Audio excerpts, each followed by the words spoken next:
Opie, have you ever thought about starting your own religion?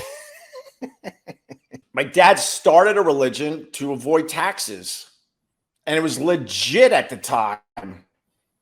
But we had to walk around with tax exempt forms.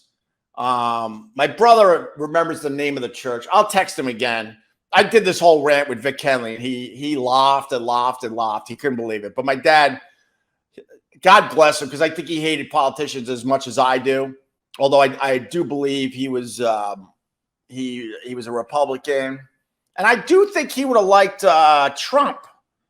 Even though my dad really liked people in general, but my dad was an entrepreneur, a businessman. He did very well for himself until he didn't. And then there was many lean years when I was growing up. And he was always trying to figure out a workaround. And his buddies got together. He was always on the phone with his buddies with the latest scam. And one of the scams going on in the 70s, I think, mid-70s maybe.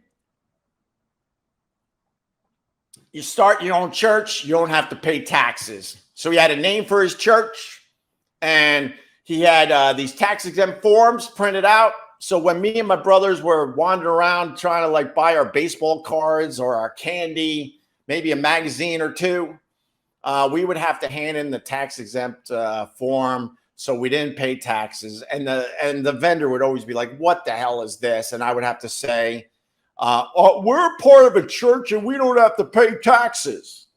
The fact is, I don't think I ever handed the form over officially because I was mortified when I was with my friends pulling out.